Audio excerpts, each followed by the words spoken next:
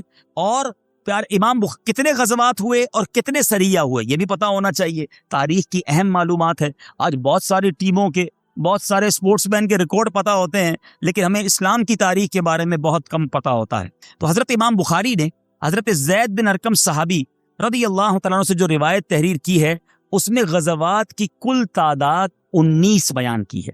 اور ان میں سے جن 9 غزوات میں جنگ بھی ہوئی وہ یہ ہے. نمبر 1 جنگ بدر، نمبر 2 غزوہ احد، نمبر 3 جنگ احزاب، پھر جنگ بنو قریظہ یا بنو قریظہ، غزوہ بنو المصطلق، غزوہ خیبر، فتح مکہ، جنگ حنین اور غزوہ طائف. یہ 9 وہ ہیں جس میں باقاعدہ جنگ بھی ہوئی. سرایا یعنی جن لشکروں میں پیارے آقا علیہ الصلوۃ والسلام تشریف نہیں لے گئے ان کی تعداد بعض مورخین کے نزدیک 47 ہے 47 اور بعض کے نزدیک 56 ہے.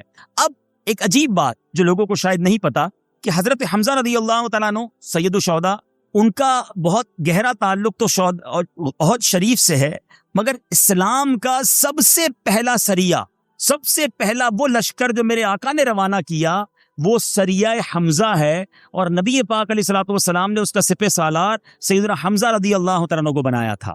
اچھا یہ ایک چھوٹا سا لشکر تھا کفار کے مقابلے کے لیے روانہ فرمایا. اس کا نام سریہ حمزہ ہے.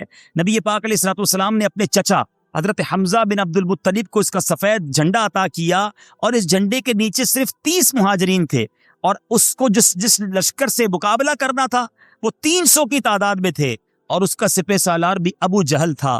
حضرت حمزہ سیف البحر تک پہنچے اور دونوں طرف سے جناب تیاری بھی ہو گئی تھی لڑائی کی لیکن ایک شخص تھا مجدی بن عمر جہنی جس نے دونوں فریق کے جناب حلیف کا کام کیا اور بیچ میں پڑھ کر لڑائی موقوف کر دی. جنگ تو نہ ہوئی لیکن اس کی سپہ سالاری جو تھی وہ سیدنا حمزہ رضی اللہ تعالیٰ عنہ کو ملی. بہرحال اب آتے ہیں احد شریف. سبحان اللہ.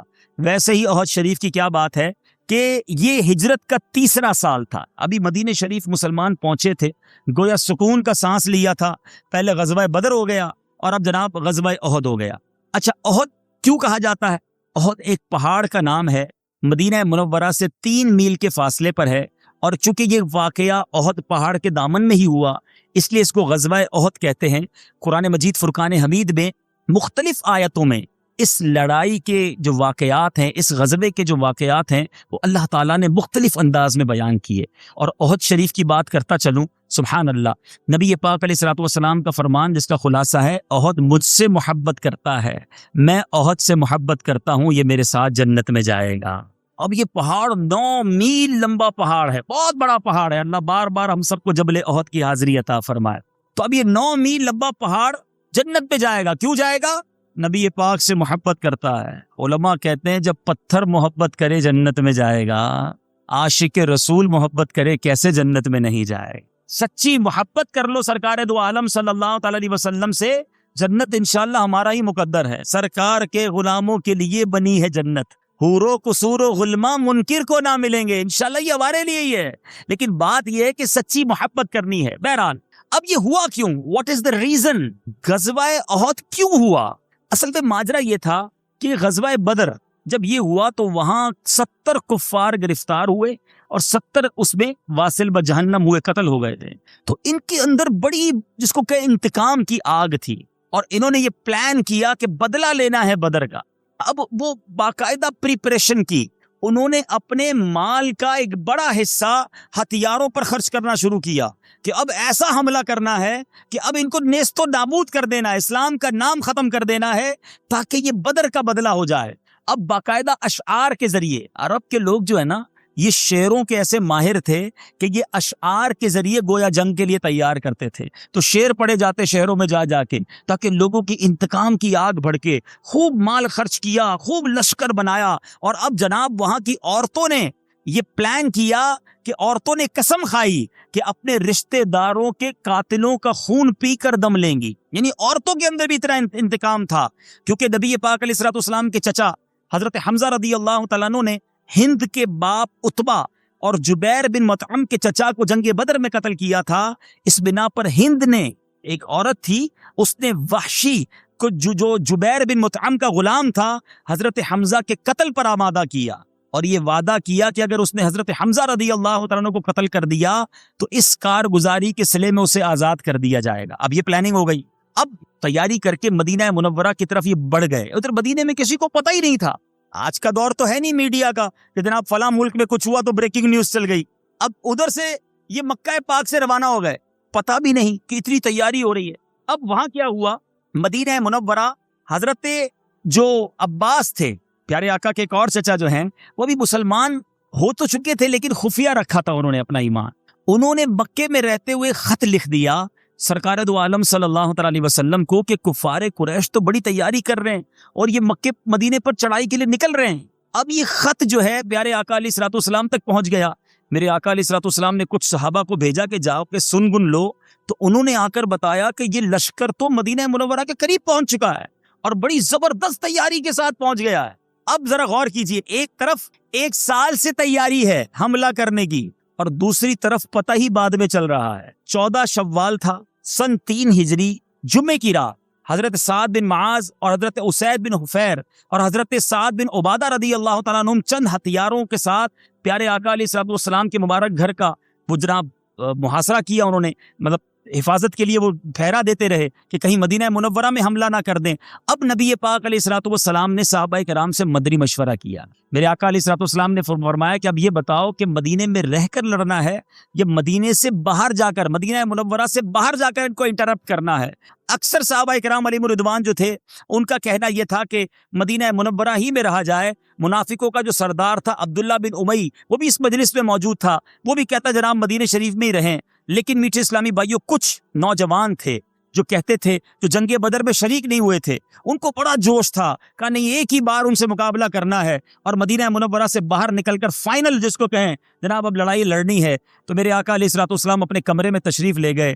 آپ نے لباس جو جنگ تھا، جہاد کا جو غزوے کا لباس ہوا کرتا تھا، وہ بھی پہن لیا۔ میرے آقا باہر آئے تو پتہ چلا کہ باہر مشورہ کر کے لوگ سارے ہی اس بات پر ایگری ہو گئے ہیں کہ مدینہ منورہ میں ہی رہنا ہے، مگر نبی پاک علیہ الصلوۃ والسلام نے فرمایا کہ اللہ کے پیغمبر کو یہ زیبا نہیں دیتا کہ ہتھیار پہن کر اتار دے، یہاں تک کہ اللہ تعالیٰ اور اس کے دشمنوں کے درمیان، اللہ تعالیٰ اس کے اور اس کے دشمنوں کے درمیان فیصلہ سنا دے۔ اب تم لوگ خدا کا نام لے کر میدان میں نکل پڑو، اگر تم لوگ صبر کے ساتھ میدان میں ڈٹے رہے تو ضرور تمہاری فتح ہوگی۔ اب جناب سارے لوگ تیار ہو رہے ہیں۔ پیارے آقا علیہ الصلوۃ والسلام نے صحابہ کرام علیہ رضوان کو تیار کیا۔ 1000 کا لشکر تھا، یہ پتہ ہونا چاہیے۔ دیکھیں فگرز اس لیے بتاتا جا رہا ہوں کہ غزوہ احد کا نام تو بڑا سنا ہے، مگر یہ معلوم ہونا چاہیے کہ مقابلہ کن سے تھا۔ 1000 کا لشکر تھا لیکن وہاں سامنے 3000 کا لشکر تھا۔ اب یہودی جو تھے مدینے کے قریب رہنے والے، وہ بھی آئے کہ ہم آپ کا ساتھ دینا چاہتے ہیں۔ نبی پاک علیہ الصلوۃ والسلام نے فرمایا کہ ہم مشرکوں کے مقابلے میں مشرکوں کی مدد نہیں لیتے۔ انہیں واپس لوٹا دیا۔ عبداللہ بن ابی منافقوں کا سردار تھا، اس کو ویسے ہی کوئی بہانہ چاہیے تھا، اس نے کہا میرا مشورہ نہیں مانا گیا، مدینہ شریف کے اندر رہ کر لڑنا تھا اس لیے میں بھی جا رہا ہوں۔ 300 کا لشکر لے کر وہ بھی چلا گیا۔ اب 1000 میں سے 700 رہ گئے، مسلمان 700 تھے، سامنے کا لشکر 3000 جس میں 700 ذرہ پوش جوان، 200 گھوڑے، 3000 اونٹ اور 15 عورتیں تھیں۔ اور مسلمان جناب ان کے پاس 700 لوگ تھے، لیکن جذبہ کیا تھا؟ اب ذرا جذبے کی بات دیکھیے۔ اب بچوں کو نبی پاک علیہ الصلوۃ والسلام نے حکم فرمایا کہ جو چھوٹی عمر کے ہیں انہیں واپس بھیج دیا جائے۔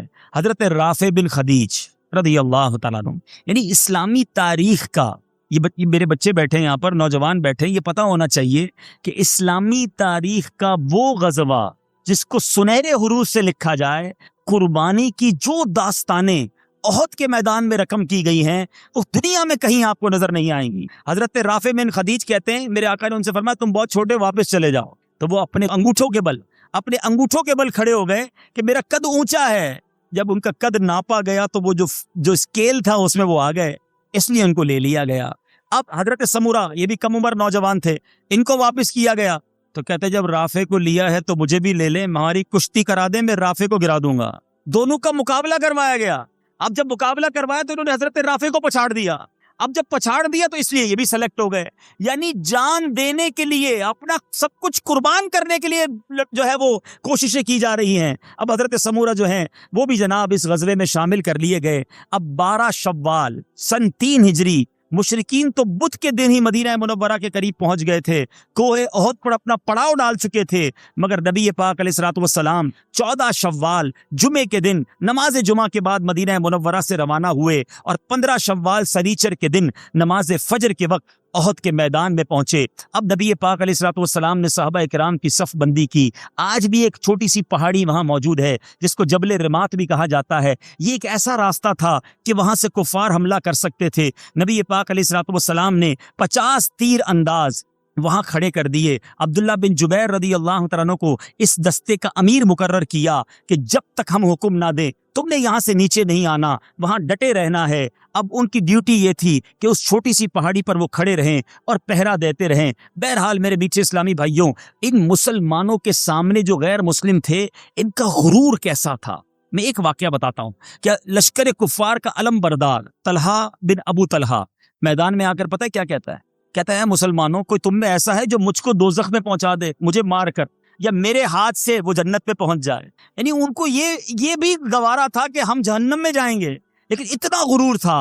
اس گمنڈ سے بھرا ہوا کلام جب شیر خدا مولا علی کرم اللہ تعالی وجہ الکریم نے سنا تو فرمایا ہاں میں ہوں. یہ کہہ کر فاتح خیبر ذوالفقار کے ایک ہی وار میں اس کا سر پھاڑ کر رکھ دیا. وہ زمین پر تڑپنے لگا. شیر خدا اپنا منہ پھیر کر چلے گئے. کسی نے کہا آپ نے اس کو قتل کیوں نہیں کیا، اسے جہنم میں کیوں نہیں بھیجا، آپ واپس کیوں آ گئے؟ فرمایا جب اس کے سر پر وار کیا اس کی شرمگاہ کھل گئی. اب یہ مجھ سے منت کرنے لگا تو مجھے شرم آئی، اس لیے میں نے اسے قتل نہیں کیا. بہرحال میرے بیچ اسلامی بھائیوں، حضرت حمزہ رضی اللہ تعالیٰ عنہ بھی ایک جو طلحہ کا جو اس کے بعد اس کا بھائی عثمان بن ابو طلحہ آگے آیا، اور اب جناب جب وہ لڑنے کے لیے آیا حضرت حمزہ آگے نکلے. اس کے شانے پر ایسا بھرپور ہاتھ مارا کہ تلوار ریڑھ کی ہڈی کو کاٹتی ہوئی کمر تک پہنچ گئی. اور آپ نے کیا شاندار نعرہ غزوہ احد میں لگایا. فرماتے انا ابن ساق الحجیج، میں حاجیوں کے سیراب کرنے والے عبد المطلب کا بیٹا ہوں. بہرحال اب 1 to 1 لڑائی شروع ہو گئی، گمسان کا رن پڑا.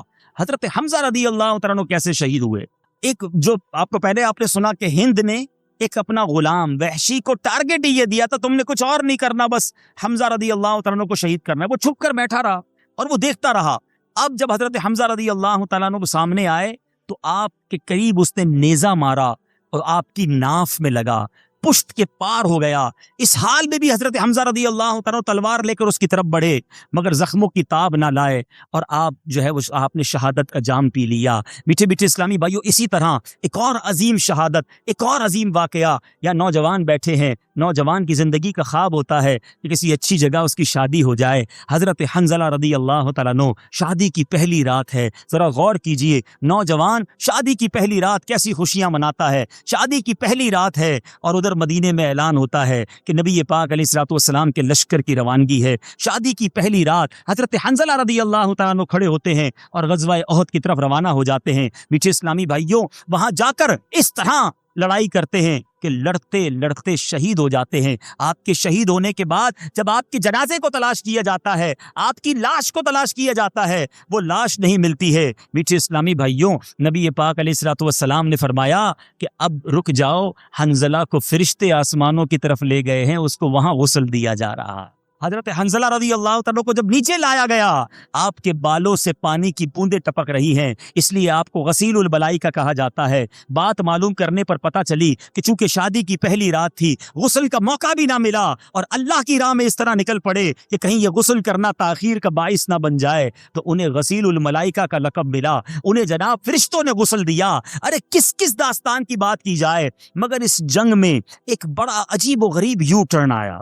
اب مسلمان جب لڑائی لڑ رہے تھے، کفار کی حالت خراب تھی اور محسوس یہ ہونے لگا تھا کہ مسلمان جیت چکے ہیں، مال غنیمت جمع ہونے لگ گیا ہے. اب وہ جو چھوٹی سی پہاڑی تھی جہاں مسلمانوں کے 50 تیر انداز وہاں کھڑے کیے گئے تھے حضرت عبداللہ بن جبیر رضی اللہ تعالیٰ کے ساتھ، جب ان لوگوں نے دیکھا کہ ہم تو جیت چکے ہیں، مال غنیمت تقسیم ہو رہا ہے، چلو ہم بھی چلتے ہیں. حضرت عبداللہ بن جبیر نے بڑا سمجھایا، دیکھو نبی پاک علیہ الصلوۃ والسلام نے منع کیا ہے یہ جگہ مت چھوڑنا، مگر وہ سمجھے کہ بازی ختم ہو گئی ہے. کئی صحابہ نیچے آ گئے اور خالد بن ولید، دیکھیں قدرت کی باتیں، خالد بن ولید رضی اللہ تعالیٰ عنہ اس وقت ایمان نہیں لائے تھے، اور اس زمانے سے وہ جنگ کی اسٹریٹجی میں بڑا دماغ رکھتے تھے۔ انہوں نے دیکھا کہ یہ پہاڑی خالی ہو گئی ہے، کفار پیچھے تو ہٹ گئے تھے، اپنی شکست بھی ایک طرح سے محسوس کر رہے تھے، مگر جب دیکھا کہ یہ پہاڑی خالی ہو گئی ہے، انہوں نے یو ٹرن کیا اور دوبارہ ادھر سے آ کے مسلمانوں پر حملہ کیا، اور یہ حملہ بڑا کاری ثابت ہوا۔ اس میں بڑے بڑے جید صحابہ شہید بھی ہوئے، اور اس پہ سرکار دو عالم صلی اللہ تعالیٰ علیہ وسلم کو بھی زخم پہنچے۔ حضرت مصعب بن عمیر رضی اللہ تعالیٰ عنہ یہ اسلام کے سب سے پہلے مبلغ ہیں۔ حضرت مصعب بن عمیر کے بارے میں ایک بات بتاتا چلوں، بات طویل ہو رہی ہے، مگر حضرت مصعب بن عمیر یہ پہلے مبلغ ہیں جن کو مکہ پاک سے مدینہ طیبہ بھیجا گیا۔ آج جو مدینہ طیبہ میں ایمان کی شمع روشن ہے، یقیناً یہ نور مصطفیٰ صلی اللہ تعالیٰ علیہ وسلم کا صدقہ ہے، مگر حضرت مصعب بن عمیر رضی اللہ تعالیٰ عنہ کی کاوشیں نبی پاک کے کرم سے شامل ہیں۔ بہرحال حضرت مصعب بن عمیر کون تھے؟ آپ بہت بڑے ایک امیر خاندان کے فرد تھے۔ آپ کے بارے میں آتا ہے مکے میں جو لباس پہنتے تھے نا، لوگ اس لباس کو فالو کرتے تھے، ویسے ہی لباس سلواتے تھے، اور کئی 100 دینار کا آپ کا لباس ہوا کرتا تھا، مگر جب ایمان لائے تو گھر والوں نے گھر سے اس حال میں نکالا کہ جسم پر 2 چادریں تھیں۔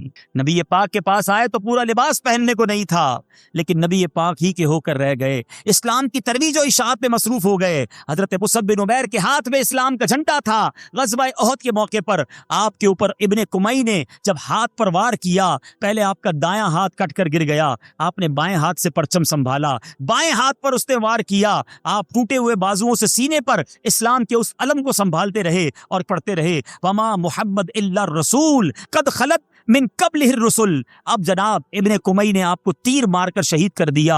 اب حضرت مصعب بن عمیر تو شہید ہو گئے، لیکن آپ کی جو شکل مبارک تھی نا، وہ نبی پاک علیہ الصلوۃ والسلام سے کچھ نہ کچھ ملتی تھی، تو لوگ یہ سمجھے کہ نبی پاک علیہ الصلوۃ والسلام شہید ہو گئے۔ اب جب یہ نعرہ بلند ہوا کہ پیارے آقا شہید ہو گئے، تو صحابہ بہت زیادہ ڈسہارٹ ہو گئے، کچھ صحابہ بالکل ہمت ہار بیٹھے، کچھ صحابہ جناب پیچھے ہٹ گئے کہ اب لڑنے کا کیا فائدہ کہ جس کے لیے لڑ رہے ہیں وہی دنیا میں نہ رہے۔ بہرحال حضرت مولا علی کرم اللہ تعالی وجہ الکریم نے کمال کی بات کی کہ اے صحابہ کیوں نہیں لڑتے، میرے آقا علیہ الصلوۃ والسلام اگر دنیا میں نہیں بھی ہیں تو ہم یہاں رہ کر کیا کریں گے۔ اسی طرح حضرت انس بن نضر لڑتے لڑتے میدان جنگ میں آگے نکلے، اور وہاں جا کر دیکھا کہ کچھ مسلمانوں نے مایوس ہو کر ہتھیار پھینک دیے ہیں۔ حضرت انس بن نضر نے کہا کہ تم لوگ بیٹھے یا کیا کر رہے ہو؟ لوگوں نے کہا اب ہم لڑ کر کیا کریں، جن کے لیے لڑتے تھے وہ تو شہید ہو گئے۔ حضرت انس بن نضر نے فرمایا اگر واقعی رسول اللہ صلی اللہ علیہ وسلم شہید ہو چکے ہیں تو ہم ان کے بعد زندہ رہ کر کیا کریں گے، چلو ہم بھی اسی میدان میں لڑتے ہیں، اور پیارے آقا علیہ الصلوۃ والسلام کے پاس پہنچ جاتے ہیں۔ لڑتے لڑتے آپ اس طرح شہید ہوئے میٹھے اسلامی بھائیوں کہ لڑائی ختم ہونے کے بعد جب ان کی لاش دیکھی گئی تو 80 سے زیادہ نیزے اور تلواروں کے زخم ان کی لاش پر موجود تھے۔ کافروں نے ان کے بدن کو چھلنی بنا دیا تھا، ناک کان وغیرہ کاٹ کر صورت بگاڑ دی تھی، اور جب یہ تلاش کرنے پر چیک کیا گیا کہ لاش کس کی ہے تو کوئی نہیں پہچان سکا، فقط آپ کی بہن نے آپ کی انگلیوں کی وجہ سے آپ کو پہچانا۔ اس طرح صحابہ کرام علیہ رضوان نے قربانی دی ہے۔ بہرحال ایک صحابی نے دور سے نبی پاک علیہ الصلوۃ والسلام کو دیکھ لیا اور نعرہ لگایا کہ میرے آقا موجود ہیں۔ صحابہ میں پھر ہمت آئی۔ اب نبی پاک علیہ الصلوۃ والسلام پر جب کافروں نے دیکھا کہ یہ موجود ہیں، اب سارے کافر مل کر ٹوٹ پڑے۔ اب میرے بیچے اسلامی بھائیوں، نبی پاک علیہ الصلوۃ والسلام نے اعلان کیا کون ہے جو مجھ پر اپنی جان قربان کرتا ہے؟ اللہ غنی۔ صحابہ کرام نے گویا نبی پاک کو اپنے جرمٹ میں لے لیا، اپنے جسم پر تیر سہتے رہے۔ حضرت زیاد بن سکن نے 5 انصاریوں کو لے کر نبی پاک کے گرد ایک حالہ بنایا، ایک ایک کر کے سب نے جانیں فدا کر دی۔ حضرت زیاد کا آخری وقت تھا، زخموں سے چور چور تھے، ایک اشارہ کیا، نبی پاک علیہ الصلوۃ والسلام کے قدموں کی طرف گھسٹتے ہوئے جاتے ہیں۔ میرے آقا علیہ الصلوۃ والسلام فرماتے ہیں اے زیاد کوئی آخری تمنا ہے تو بیان کرو۔ اللہ غنی۔ حضرت زیاد رضی اللہ عنہ کہتے ہیں رضیت باللہ ربا وبالاسلام دینا وبمحمد نبیا فزت برب الکعبہ۔ میں آج اعلان کرتا ہوں کہ میں اللہ کے رب ہونے پر، دین اسلام کے حق ہونے پر، نبی پاک علیہ الصلوۃ والسلام کے نبی ہونے پر میں ایمان لاتا ہوں، میں راضی ہوں، اور رب کعبہ کی قسم میں کامیاب ہو گیا۔ یہ نعرہ لگاتے ہوئے نبی پاک کے قدموں میں قربان ہو گئے۔ اے میرے میٹھے اسلامی بھائیوں، کس کس داستان کی بات کی جائے۔ اسی گمسان کی لڑائی میں ایک صحابی جو تھے کھڑے ہو کے کھجور کھا رہے تھے، پیارے آقا علیہ الصلوۃ والسلام سے عرض کرتے ہیں یا رسول اللہ اگر میں اس وقت شہید ہو جاؤں تو میرا ٹھکانہ کیا ہوگا؟ پیارے آقا فرماتے تیرا ٹھکانہ جنت ہوگا۔ یہ بشارت سنی، اپنی کھجوریں رکھی، تلوار اٹھائی اور جنگل میں کس گمسان کی لڑائی میں گھس گئے اور شہید ہو گئے۔ میرے بیٹے اسلامی بھائیوں، نبی پاک علیہ الصلوۃ والسلام پر قربانی کیسی کیسی دی گئی۔ حضرت عمر بن جموع انصاری رضی اللہ تعالیٰ کے بارے میں آتا ہے، آپ لنگڑاتے تھے، آپ کا پیر میں لنگ تھا۔ مدینہ منورہ سے جب نکلے تو اپنے گھر میں دعا کی، یا اللہ واپس مجھے گھر نہ آنے دینا، اپنے اہل و عیال میں واپس نہ آنے دینا۔ اب جب غزوہ احد میں پہنچے، چونکہ آپ کے پیر میں لنگ تھا، آپ کو روک دیا گیا کہ آپ لڑائی نہیں لڑ سکتے۔ نبی پاک علیہ الصلوۃ والسلام کی بارگاہ میں آ کر عرض کرتے ہیں، یا رسول اللہ مجھے بھی اجازت دے دیں، میں بھی چاہتا ہوں لنگڑاتا لنگڑاتا میں بھی جنت میں داخل ہو جاؤں۔ نبی پاک نے انہیں بھی اجازت دے دی۔ آپ لڑتے لڑتے شہید ہو گئے۔ جب شہید ہو گئے تو آپ کی زوجہ نے، آپ کی بچوں کی امی نے آپ کی لاش کو اٹھایا، مدینہ منورہ کی طرف ڈال کر گھوڑے کو چلانا چاہا، اونٹ پر ڈال کر لے جانا چاہا، وہ اونٹ مدینے کی طرف ہی نہ جاتا تھا، بڑا دھکا دیا، اونٹ چلتا ہی نہیں تھا۔ نبی پاک نے پوچھا یہ گھر سے نکلے تھے، کوئی دعا تو نہیں کی تھی؟ کہا دعا یہ کی تھی کہ یا اللہ مجھے احد سے واپس نہ آنے دینا۔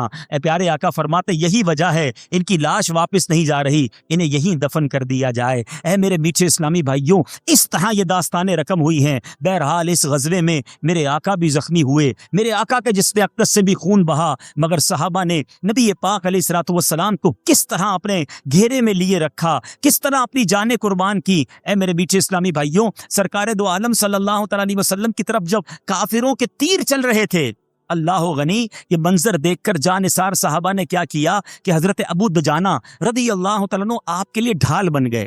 چاروں طرف سے تلواریں برس رہی تھی، اپنی پیٹھ پر وہ تلواروں کے وار رہتے رہے، یہاں تک کہ کوئی نیزہ میرے آقا علیہ الصلوۃ والسلام تک نہ پہنچنے دیا۔ حضرت طلحہ رضی اللہ تعالیٰ عنہ کی جان نثاری کا عالم یہ تھا کہ وہ کفار کی تلواروں کے وار کو اپنے ہاتھ پر روکتے رہے، یہاں تک کہ ہاتھ کٹ کر شل ہو گیا، ان کے بدن پر 35 یا 39 زخم لگے۔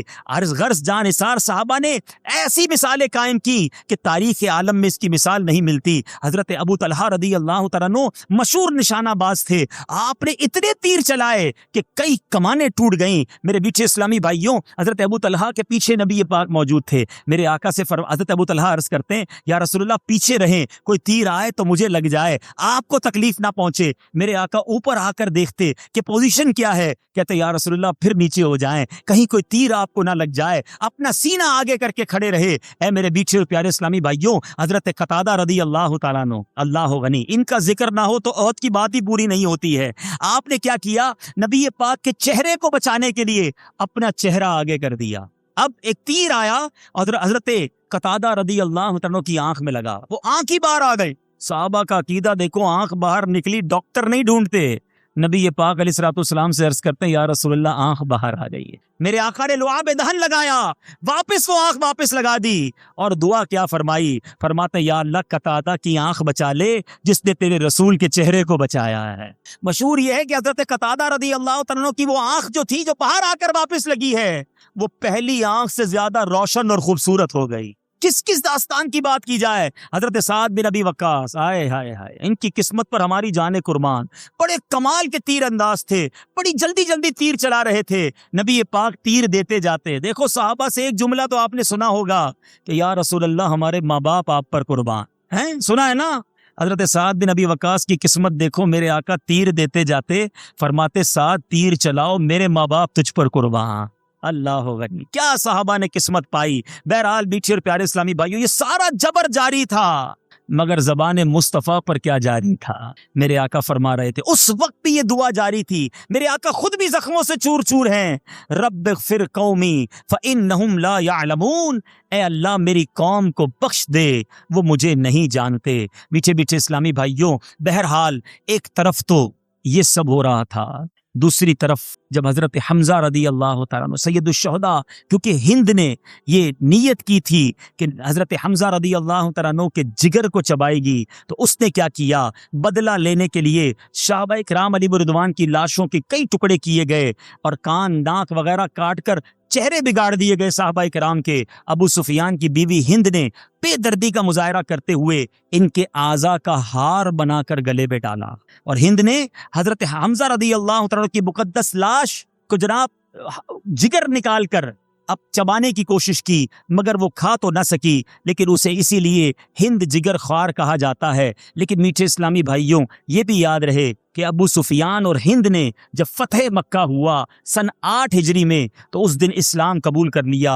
اور اسلام کیسا عظیم مذہب ہے کہ اب ہمیں یہ کہا جاتا ہے کہ ہند کے بارے میں، ابو سفیان کے بارے میں کچھ برا نہ کہا جائے، کیونکہ یہ ایمان لے آئے اور ایمان لانے کے بعد یہ صحابی کے مرتبے تک پہنچ گئے ہیں۔ نبی پاک علیہ الصلوۃ والسلام نے بھی انہیں معاف فرما دیا۔ جب یہ ایمان لائے نا تو نبی پاک علیہ الصلوۃ والسلام نے معاف تو فرما دیا مگر پھر بھی بدلہ نہ لیا، پھر بھی معاف کر دیا۔ آج ان اسلامی بھائیوں سے میرا سوال ہے، ان مدنی چینل کے ناظرین سے سوال ہے جو چھوٹی چھوٹی باتیں یاد رکھ کے معاف نہیں کرتے۔ میرے آقا نے اپنے چچا جن سے بڑا پیار فرماتے تھے ان کے جگر چبانے والوں کو معاف کر دیا، جسم کے ٹکڑے کرنے والوں کو معاف کر دیا۔ آج ہم چھوٹی چھوٹی باتیں یاد کر کے کہتے ہیں میں معاف نہیں کروں گا، میں ملاقات نہیں کروں گا، ارے میں نہیں چھوڑوں گا۔ نہیں میرے میٹھے اسلامی بھائیوں، سلام اس پر کہ جس نے گالیاں سن کر دعائیں دیں، سلام اس پر کہ جس نے خون کے پیاسوں کو کبائیں دیں۔ ارے میرے آقا معاف کرتے چلے گئے اور آج آقا کے غلام کہلانے والے معاف کرنے کے لیے تیار نہیں ہیں۔ نہیں میرے میٹھے اسلامی بھائیوں، جہاں غزوہ احد جو ہے ہمیں بہت ساری باتیں سکھا رہا ہے کہ صحابہ کرام نے کچھ نہ دیکھا، نبی پاک پر اپنا سب کچھ قربان کر دیا۔ آج ہم چھوٹی سی قربانی دینے کے لیے تیار نہیں ہوتے، آج ہم سے راہ خدا میں مال خرچ نہیں ہوتا، اللہ کی راہ میں ہم سے اپنا وقت خرچ نہیں ہوتا۔ آج چھوٹی سی قربانی کی باری آئے تو ہم کہتے ہیں نہیں جناب میرے پاس تو وقت نہیں ہے، میں یہ ٹائم نہیں دے سکتا، میں یہ قربانی نہیں دے سکتا۔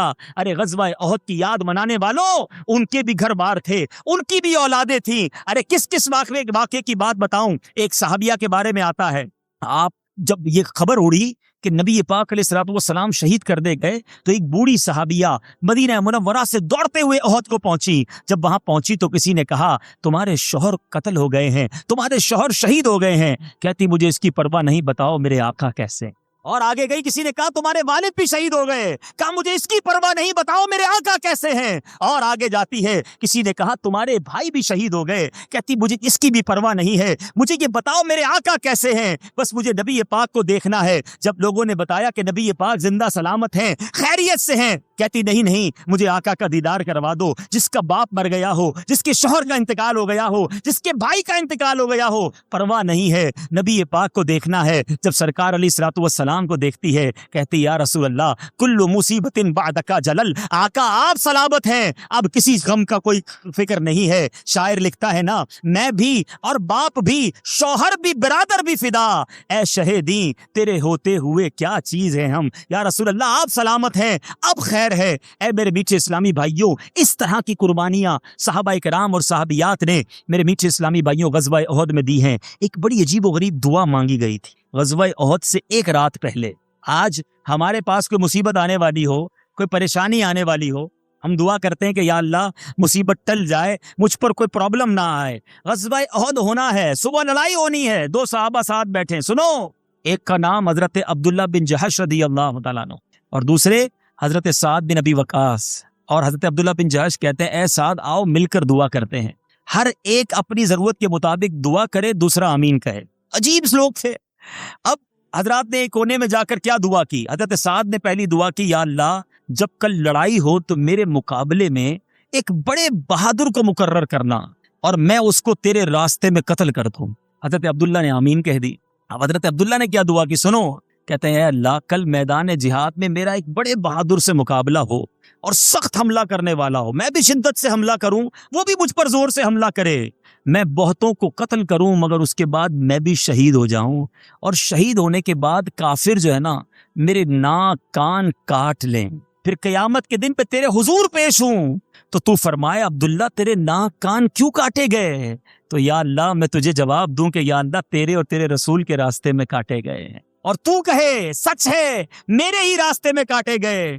حضرت سعد نے ان کی دعا پر آمین کہی۔ یہ کیسے لوگ تھے؟ اے میرے میٹھے اسلامی بھائیوں، دونوں کی دعا قبول ہوئی۔ حضرت سعد رضی اللہ تعالیٰ عنہ نے کافروں کے بڑے بڑے سورماؤں کو قتل کیا، اور عبداللہ بن جہش لڑتے لڑتے شہید بھی ہوئے اور آپ کے اعضا بھی کاٹ لیے گئے۔ اور مجھے اللہ کی رحمت سے امید ہے قیامت کے دن ایسے ہی ہوگا کہ رب فرمائے گا اے عبداللہ تمہارے چہرے کو کیا ہوا، تمہارے اعضا کدھر گئے؟ اور اس دن وہ اللہ کی بارگاہ میں عرض کریں گے کہ یا اللہ تیری راہ میں، تیرے رسول کی راہ میں کاٹے گئے، اور اللہ فرمائے گا اے عبداللہ سچ میں اسی راہ میں کاٹے گئے۔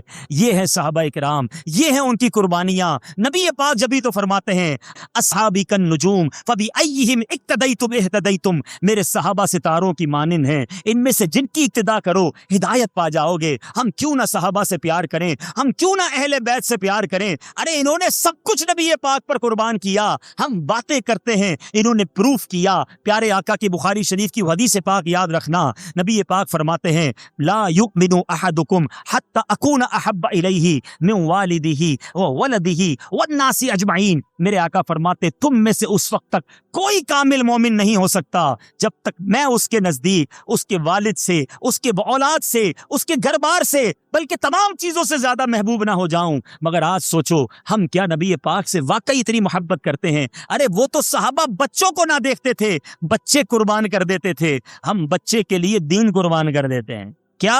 ارے جناب بچے کی شادی ہے نا، خوشی میں تو سب کرنا پڑتا ہے۔ ارے اچھا خاصا نیک نمازی اس کے گھر میں فنکشن ہو رہا ہے، ارے حاجی صاحب کیا ہو گیا، کیا کر رہے ہو، آپ تو ایسے نہ تھے۔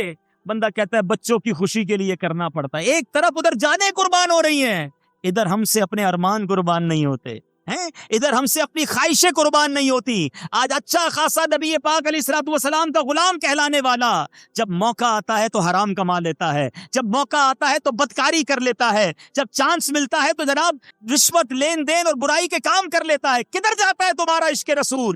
اے شہدائے احد کی یاد منانے والوں، میری اور آپ کی ملاقات ہونی ہے قیامت کے دن شہدائے احد سے۔ اس دن ہم کیا منہ دکھائیں گے؟ عبداللہ بن جحش رضی اللہ تعالیٰ عنہ سامنے آ گئے اور کہا کہ میں نے تو اپنی ناک اور کان کٹوا دیے اور تم داڑھی کاٹ کر اس کو ڈھنتی نالی میں بہاتے رہے۔ اگر میرے پیچھے اسلامی بھائیوں سید الشہداء سید الحفصہ سے ملاقات ہو گئی جن کا جگر چبایا گیا تھا، اگر وہ ہمارے سامنے آ گئے اور ہم سے سوال کیا کہ بتاؤ تم نے دین متین کے لیے کیا کیا، تو ہم یہ جواب دیں گے کہ ہم تو فجر کی نماز بھی قضا کر دیتے تھے، ہم تو جناب گھر میں فلمیں ڈرامے گانے باجے بجا کر خوشیاں مناتے تھے۔ ایک طرف صحابہ کی وہ جماعت ہے کہ نبی پاک کے سامنے کھڑے ہو جاتے اور اپنے جسم کو چھلنی کروا دیتے، اور آج ہم ہیں کہ نبی پاک کی سنتوں کا خون ہو رہا ہے، آج نبی پاک کے جناب پیارے آقا کے دین کا دنیا بھر میں مذاق اڑایا جا رہا ہے، ہمارے کاندھے پر ہمارے سروں پر جوں تک نہیں رینگتی، ہمیں کوئی فکر نہیں ہے۔ بندہ کہتا ہے یا شیخ اپنی اپنی دیکھ، بس پیسے کمانے ہیں، حرام سے آئیں کہ حلال سے آئیں، میں نے اپنا کام سیدھا کرنا ہے۔ میرے میٹھے اسلامی بھائیوں، یہ اسلام کی تعلیمات نہیں ہے۔